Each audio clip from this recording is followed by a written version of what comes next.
Somos personas diversas, por lo que nuestra sexualidad también lo es. ¿Cómo debería quedar reflejado en la educación sexoafectiva que recibimos? Pero a mí me da que no es así.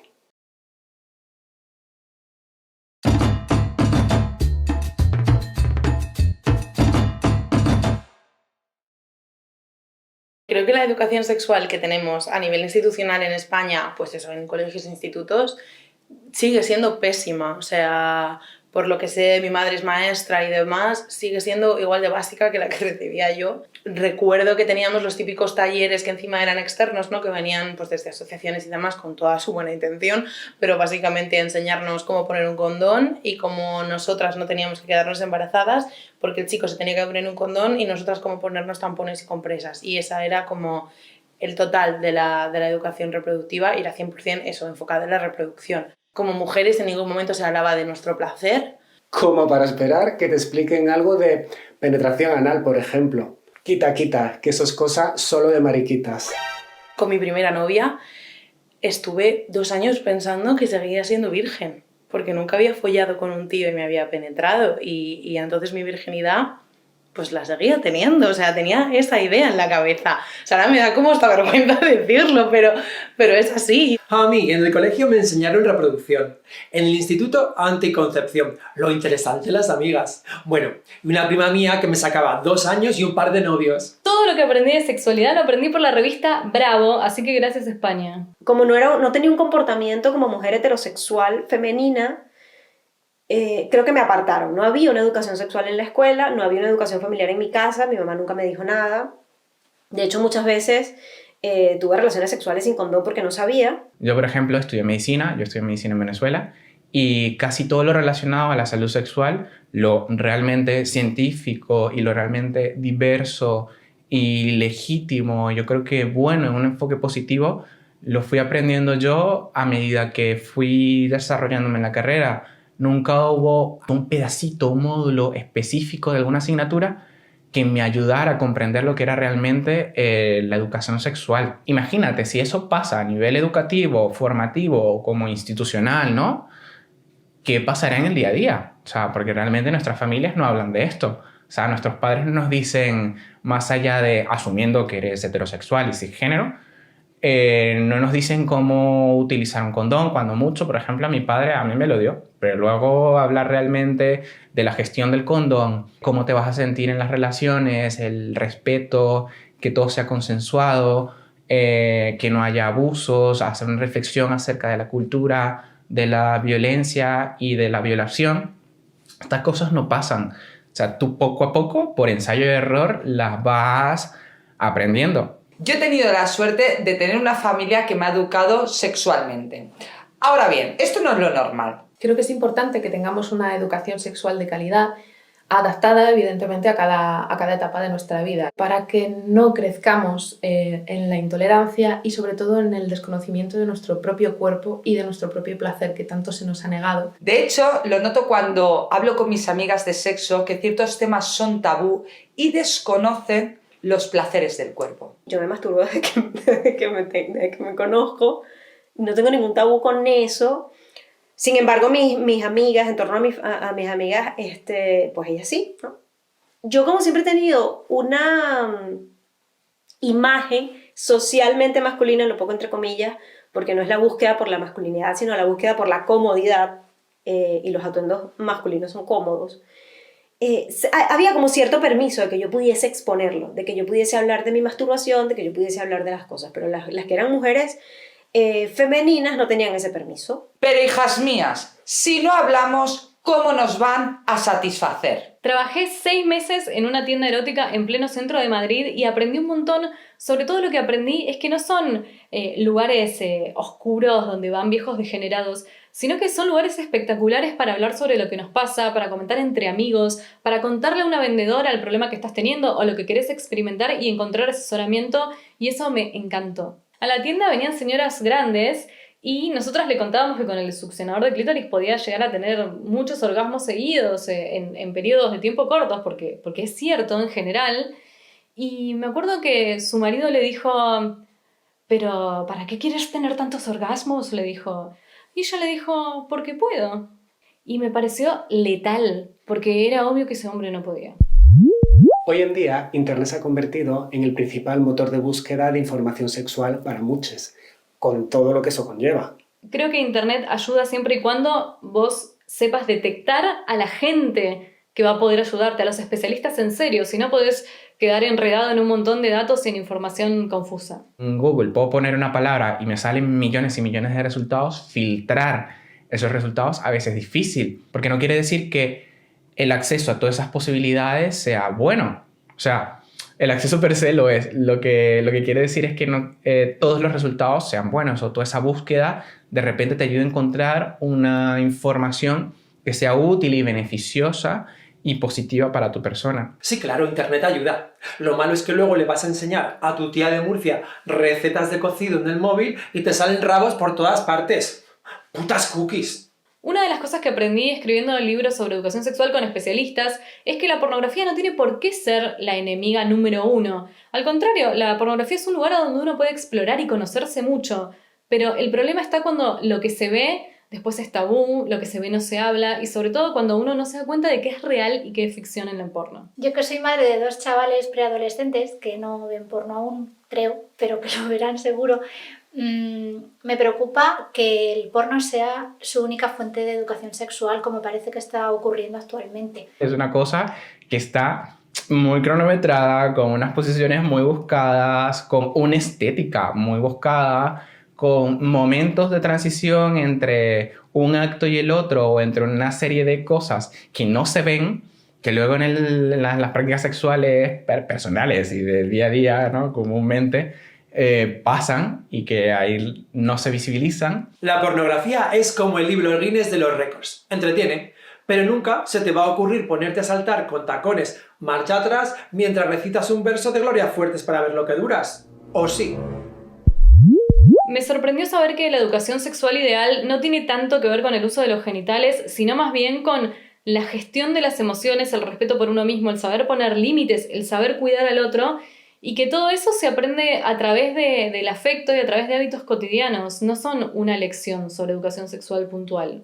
Vamos, que lo afectivo es una parte fundamental que no se debería obviar, además de la necesidad de visibilizar la diversidad sexoafectiva para que todos tengamos referentes positivos en los que fijarnos. A veces nos cuesta aceptar la diversidad sexual por los estereotipos y prejuicios sociales que nos inculcan desde pequeños. Creo que hay 2 factores fundamentales. Uno de ellos es la educación que hemos recibido, que no facilita que entendamos a quien no es como nosotros. Y por otro lado, la necesidad que tenemos tan fuerte de pertenencia al grupo, de seguir la corriente mayoritaria y sentirnos arropados por nuestro grupo social. El sistema se sustenta sobre un modelo que es la mujer cis y el hombre cis ocupando unos puestos y asumiendo unos roles muy concretos, que la mujer de repente sea boyera y que el hombre sea marica, o que sean personas trans, o que no sean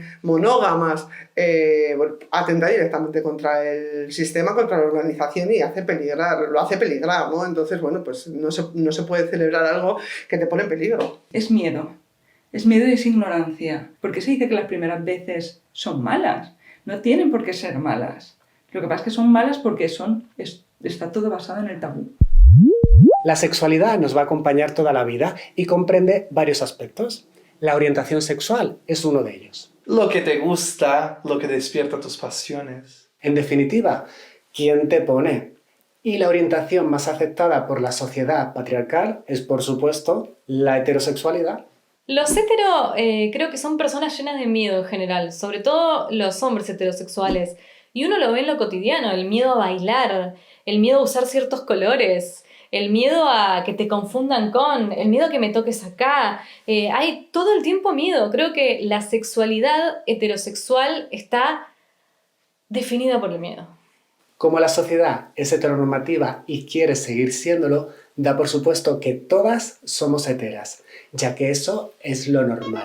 La presunción universal de la heterosexualidad invisibiliza otras orientaciones. Todo aquello que no vemos, no hablamos de ello. Si no hablamos de ello, lo invisibilizamos y por tanto parece que no existe. La visibilidad es muy importante, Cuando se te estropea el coche en carretera, ¿qué es lo que haces? Te pones tu chaleco reflectante y el triangulito señalizador. Pues aquí es lo mismo. Cuando algo funciona mal en la sociedad, hay que señalarlo. Debe ser impulsada desde las escuelas públicas y privadas, desde diferentes sectores de la sociedad, haciendo que la gente joven se sienta representada y no tenga miedo a mostrarse tal y como es. Es que si no, creces pensando que eres un bicho raro y que no hay más personas como tú. Y digo yo, si la heterosexualidad no es un asunto privado, ¿por qué el resto de las orientaciones tienen que serlo? ¿Es tan natural para otra persona ser heterosexual como para mí ser marica? Ser homosexual no es una opción, cariño, no es así que te miras al espejo y dices, uy, hoy soy maricón.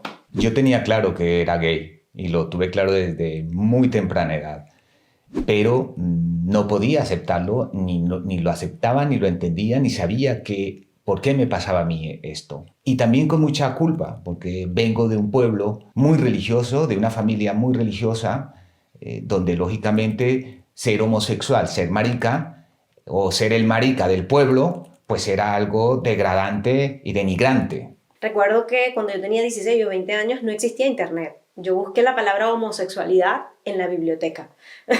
Empecé a alquilar libros sobre el tema y busqué un terapeuta porque no tenía otras herramientas para afrontarlo. Entonces era como, ¿quién soy?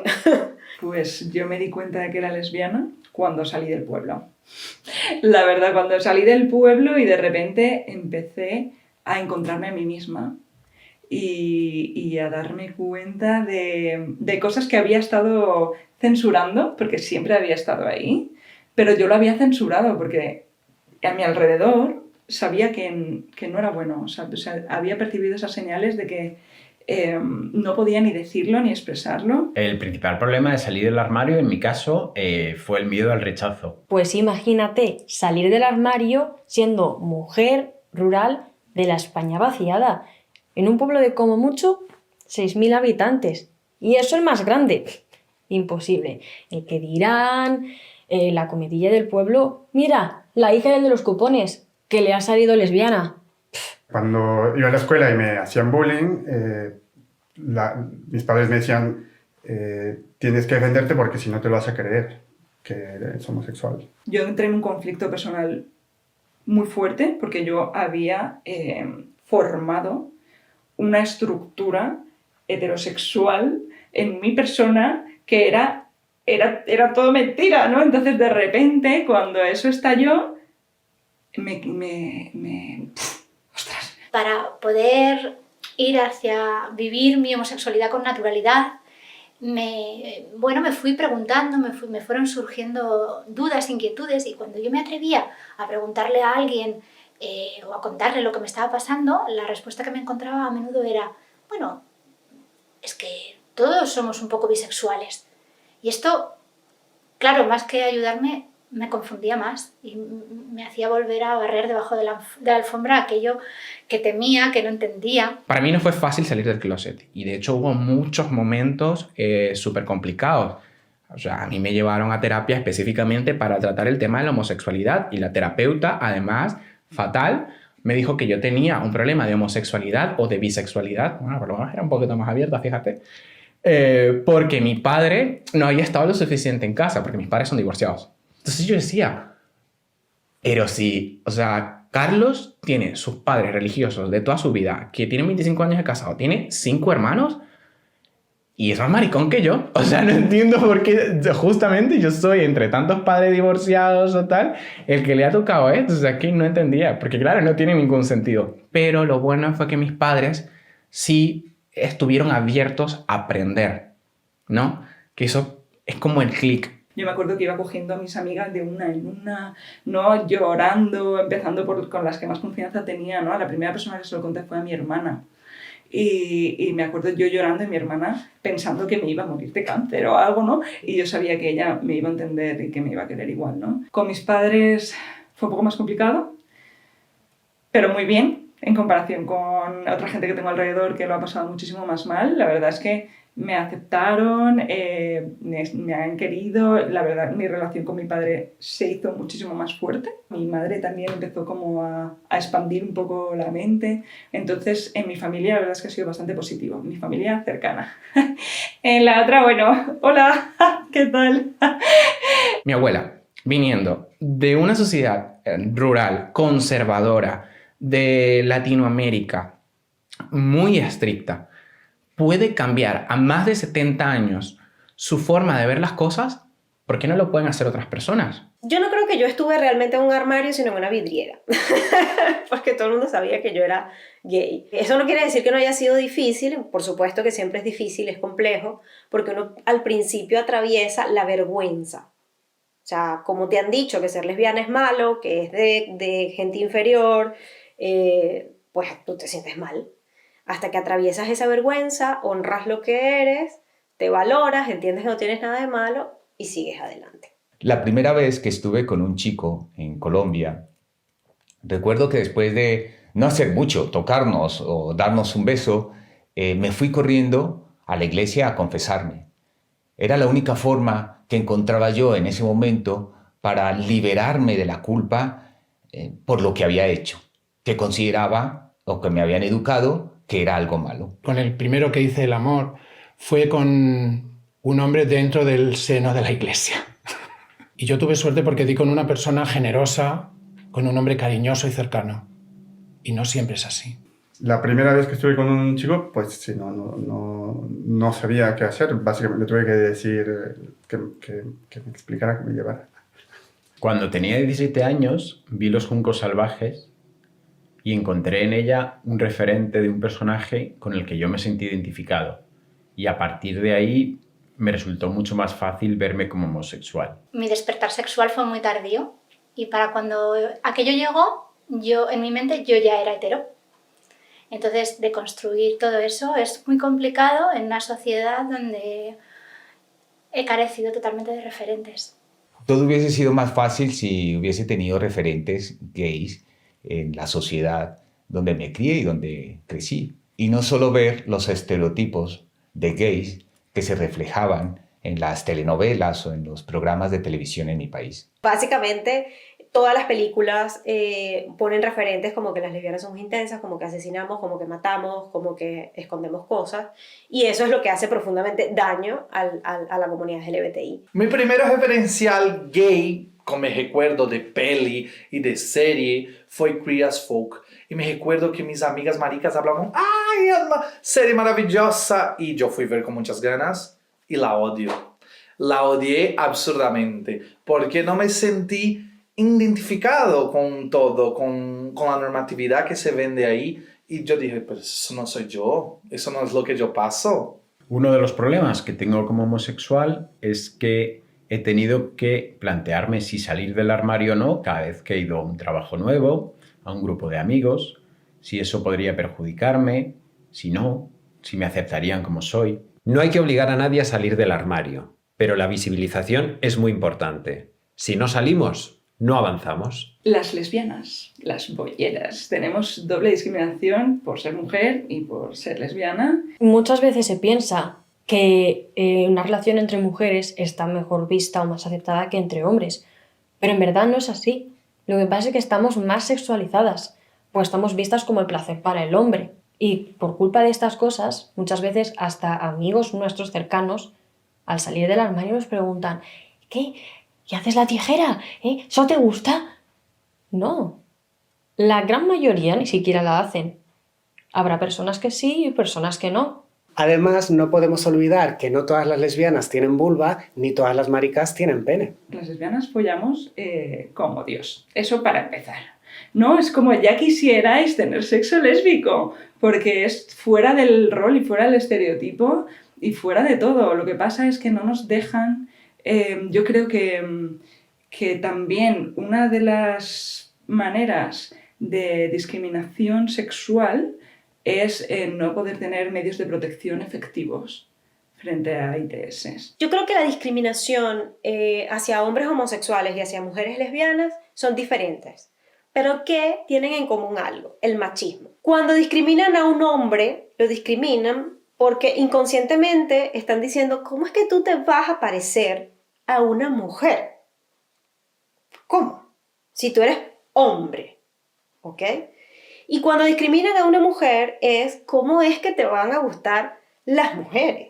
Si te tienen que gustar los hombres, ¿ok? Entonces ahí es donde viene. Y la pornografía ha hecho uso del acto sexual femenino como un inconsciente para el placer de los hombres. Entonces, en los hombres no siente ese temor, sino es como, bueno, puedes hacerlo, pero eso no es en serio.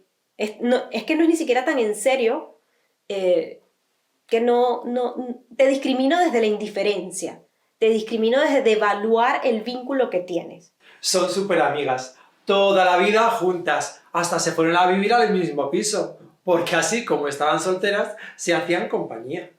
Hay una frase que dicen muchísimo, que cuando una mujer se mete a lesbiana, se descuida físicamente. No es que se descuida, es que se siente más cómoda. Entonces no se trata de descuidarse, sino de aceptarte.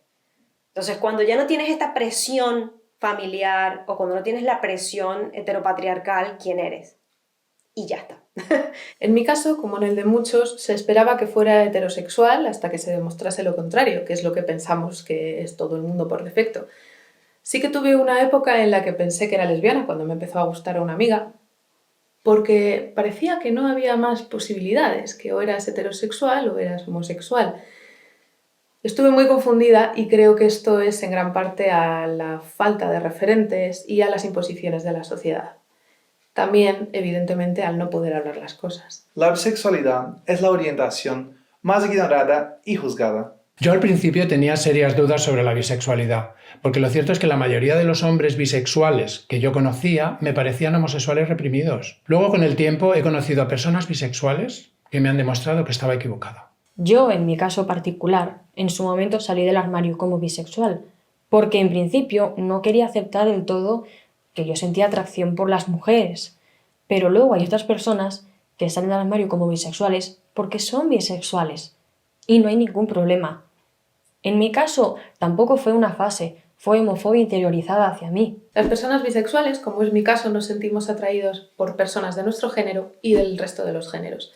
Sí que es cierto que hay personas bisexuales que solo se sienten atraídas, ya sea sexual o románticamente, por las definiciones más acotadas de un hombre o una mujer, pero no es mi caso. Sí que es cierto que esto podría englobarse más en lo que se denomina pansexualidad, pero creo que es una palabra a la que yo he llegado tarde. Por ejemplo, con el tema de salir del armario, nunca he tenido ningún problema porque he tenido una familia que siempre ha sido muy acogedora, muy inclusiva.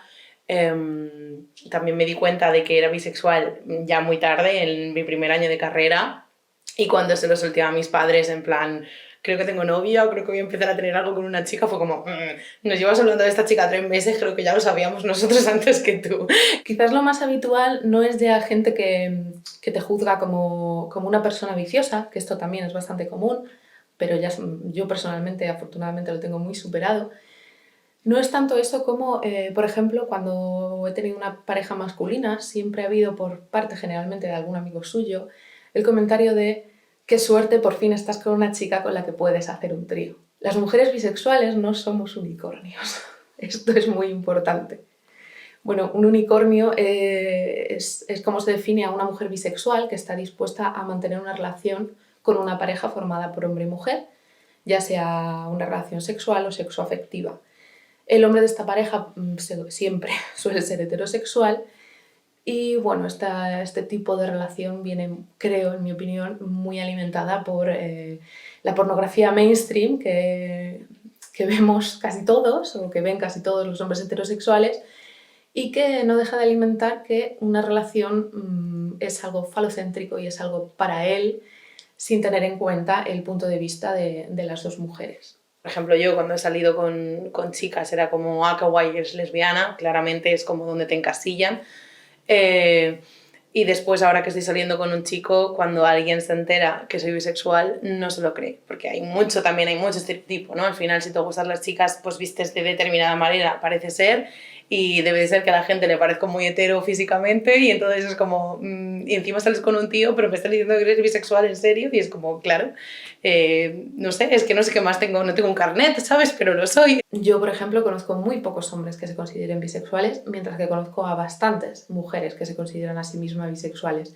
Creo que esto está relacionado con la visión tóxica que tenemos de la masculinidad y la imagen del macho alfa. Para nosotras sentirnos bisexuales no creo que esté más normalizado, ¿no? Ni más aceptado, pero dentro del sistema de vida patriarcal, de alguna manera en la sociedad como que las chicas por se supone que ser más femeninas o más cariñosas las unas con las otras es como una especie de encuentro que a la sociedad igual no le choca tanto como ver a dos tíos liándose y no etiquetarles claramente como sois gays, ¿no? Una de las realidades de muchas personas bisexuales es que nos enfrentamos a una doble discriminación. Por un lado, la que todos conocemos, dada por personas heterosexuales, heteronormativas y demás, que nos juzgan por no ser heterosexuales.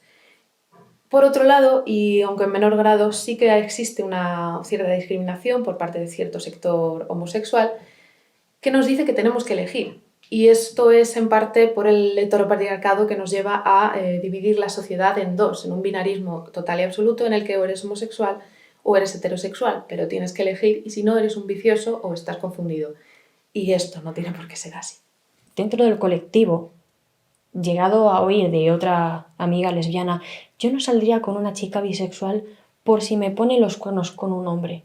También te puede poner los cuernos con otra mujer, y son cuernos igualmente. El mito que más me gusta es que les da igual carne o pescado. Sí, yo soy bisexual, siempre me acuesto con dos. Yo, por ejemplo, como mujer cis bisexual, lo que más he aprendido todos estos años ha sido a no culpabilizarme por tener una vida sexual plena. O sea, y diversa, y variada, y cambiante. Lógicamente, hay más tipos de orientaciones sexuales. Asexual, pansexual, demisexual. Darles nombre contribuye a visibilizarlas y legitimizarlas. Y creo que las etiquetas pueden ayudar. Pueden ayudar en el proceso a lo mejor de encontrarse, de entender que no está uno solo en el mundo, pero igual de importante que me parece que haya una palabra para nombrar una realidad, también me parece importantísimo no quedarse anclado en una cajita cerrada, sino que yo entiendo que hay que estar mucho más receptivo a cómo la sexualidad puede ir cambiando a lo largo de la vida o no, pero creo que hay que estar abierto. Y de este modo reconocer y celebrar toda su diversidad. ¡Qué bien bonita que es!